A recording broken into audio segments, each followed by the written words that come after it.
आपका स्वागत है भगवान जप महिमा में। आज हम आपके लिए लेकर आए हैं गणेश जी का बहुत पावरफुल मंत्र। तो चलिए गणेश जी को खुश करते हैं इस मंत्र के साथ। मंत्र का जाप करेंगे हम 108 बार, लेकिन उससे पहले आपने अगर वीडियो को लाइक करें और चैनल को सब्सक्राइब करना ना भूलें। तो चलिए बिना टाइम वेस्ट के चलते हैं हमारी आज की वीडियो की तरफ। और मंत्र है एक दंताय विद्महे वक्रतुंडाय धीमहि तन्नो दंती प्रचोदयात्। तो चलिए शुरू करते हैं। एक दंताय विद्महे वक्रतुंडाय धीमहि तन्नो दंती प्रचोदयात्। एक दंताय विद्महे वक्रतुंडाय धीमहि तन्नो दंती प्रचोदयात्।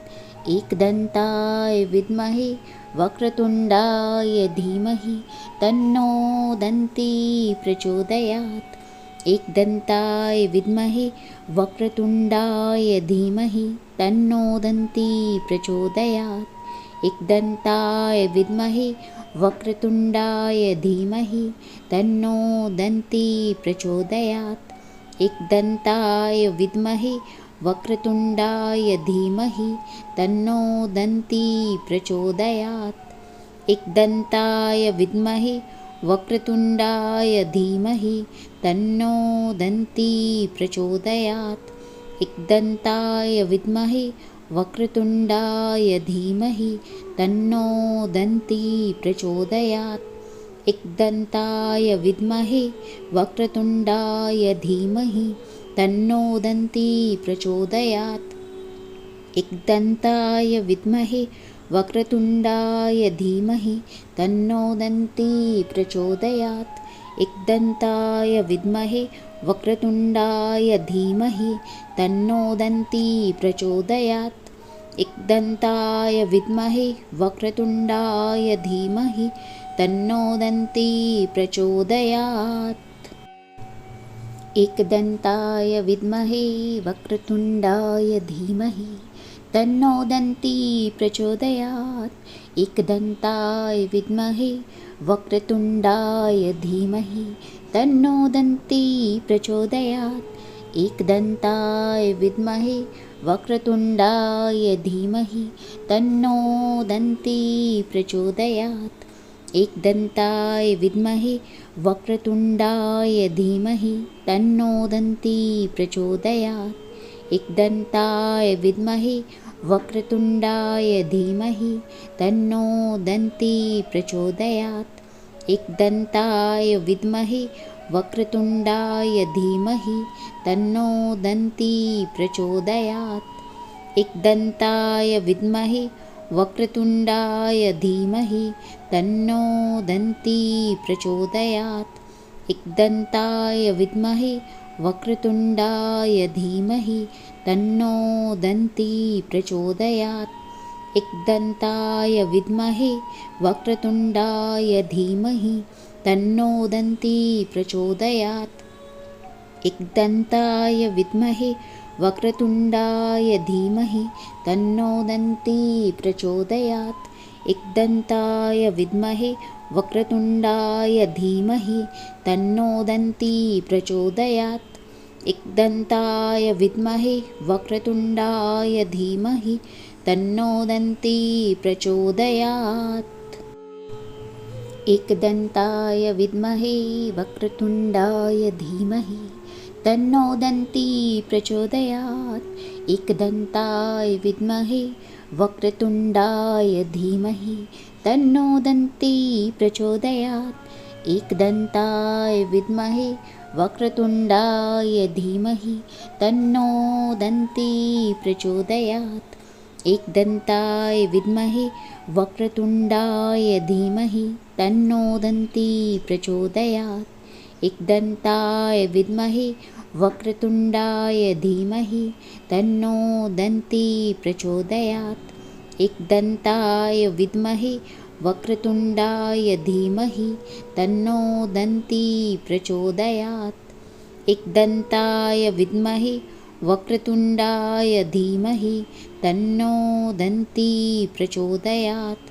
एक दंताय विद्महे वक्रतुण्डाय धीमहि तन्नो दन्ती प्रचोदयात्। एकदन्ताय विद्महे वक्रतुण्डाय धीमहि तन्नो दन्ती प्रचोदयात्। एकदन्ताय विद्महे वक्रतुण्डाय धीमहि तन्नो दन्ती प्रचोदयात्। एकदन्ताय विद्महे वक्रतुण्डाय धीमहि तन्नो दन्ती प्रचोदयात्। एकदन्ताय विद्महे वक्रतुण्डाय धीमहि तन्नो दन्ती प्रचोदयात्।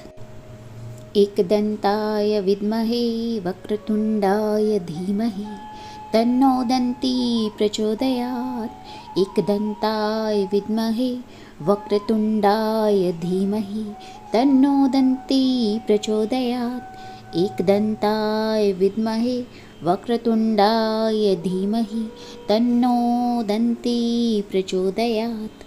एकदन्ताय विद्महे वक्रतुण्डाय धीमहि तन्नो दन्ती प्रचोदयात्। एकदन्ताय विद्महे वक्रतुण्डाय धीमहि तन्नो दन्ती प्रचोदयात्। एकदन्ताय विद्महे वक्रतुण्डाय धीमहि तन्नो दन्ती प्रचोदयात्। एकदन्ताय विद्महे वक्रतुण्डाय धीमहि तन्नो दन्ती प्रचोदयात्।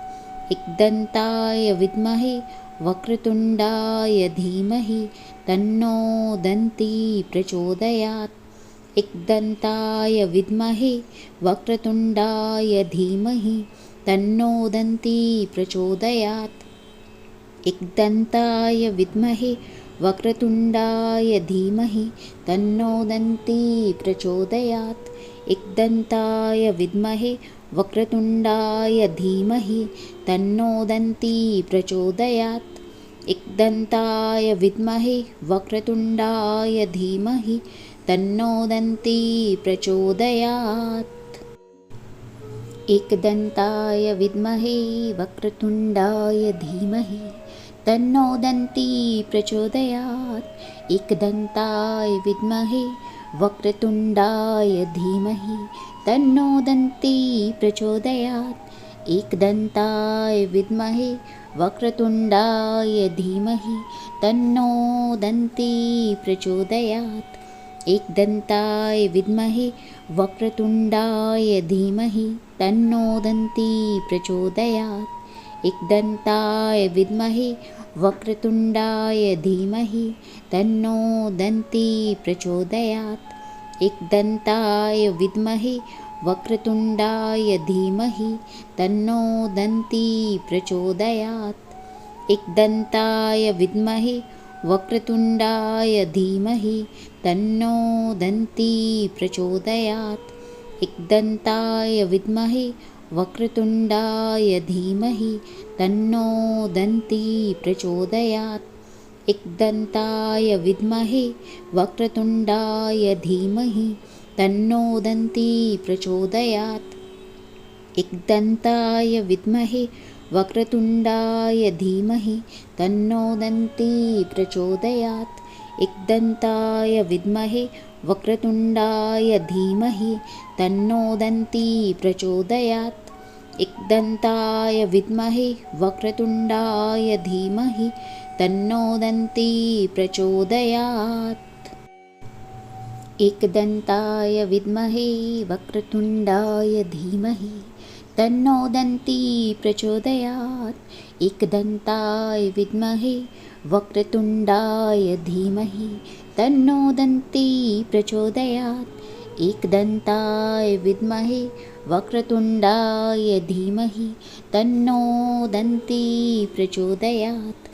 एकदन्ताय विद्महे वक्रतुण्डाय धीमहि तन्नो दन्ती प्रचोदयात्। एकदन्ताय विद्महे वक्रतुण्डाय धीमहि तन्नो दन्ती प्रचोदयात्। एकदन्ताय विद्महे वक्रतुण्डाय धीमहि तन्नो दन्ती प्रचोदयात्। एकदन्ताय विद्महे वक्रतुण्डाय धीमहि तन्नो दन्ती प्रचोदयात्।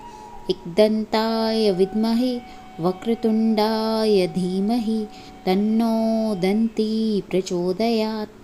एकदन्ताय विद्महे वक्रतुण्डाय धीमहि तन्नो दन्ती प्रचोदयात्। एकदन्ताय विद्महे वक्रतुण्डाय धीमहि तन्नो दन्ती प्रचोदयात्। एकदन्ताय विद्महे वक्रतुण्डाय धीमहि तन्नो दन्ती प्रचोदयात्। एकदन्ताय विद्महे वक्रतुण्डाय धीमहि तन्नो दन्ती प्रचोदयात्। एकदन्ताय विद्महे वक्रतुण्डाय धीमहि तन्नो दन्ती प्रचोदयात्। एकदन्ताय विद्महे वक्रतुण्डाय धीमहि तन्नो दन्ती प्रचोदयात्। एकदन्ताय विद्महे वक्रतुण्डाय धीमहि तन्नो दन्ती प्रचोदयात्। एकदन्ताय विद्महे वक्रतुण्डाय धीमहि तन्नो दन्ती प्रचोदयात्।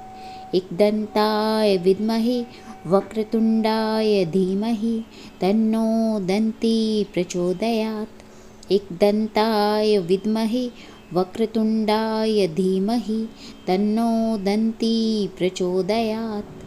एकदन्ताय विद्महे वक्रतुण्डाय धीमहि तन्नो दन्ती प्रचोदयात्।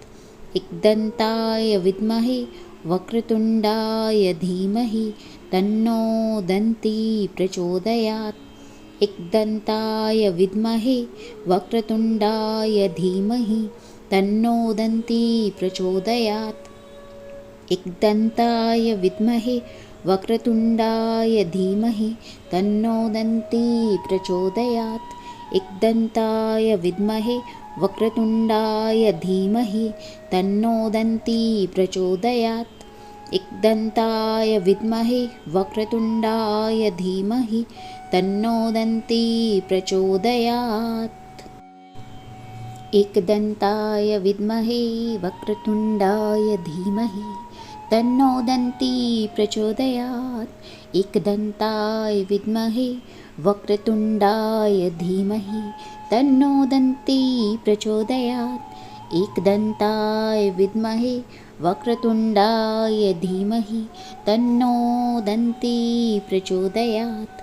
एकदन्ताय विद्महे वक्रतुण्डाय धीमहि तन्नो दन्ती प्रचोदयात्।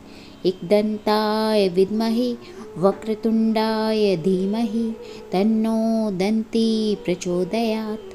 एकदन्ताय विद्महे वक्रतुण्डाय धीमहि तन्नो दन्ती प्रचोदयात्। एकदन्ताय विद्महे वक्रतुण्डाय धीमहि तन्नो दन्ती प्रचोदयात्। एकदन्ताय विद्महे वक्रतुण्डाय धीमहि तन्नो दन्ती प्रचोदयात्। एकदन्ताय विद्महे वक्रतुण्डाय धीमहि तन्नो दन्ती प्रचोदयात्। एकदन्ताय विद्महे वक्रतुण्डाय धीमहि तन्नो दन्ती प्रचोदयात्। एकदन्ताय विद्महे वक्रतुण्डाय धीमहि तन्नो दन्ती प्रचोदयात्। एकदन्ताय विद्महे वक्रतुण्डाय धीमहि तन्नो दन्ती प्रचोदयात्। एकदन्ताय विद्महे वक्रतुण्डाय धीमहि तन्नो दन्ती प्रचोदयात्। एकदन्ताय विद्महे वक्रतुण्डाय धीमहि तन्नो दन्ती प्रचोदयात्।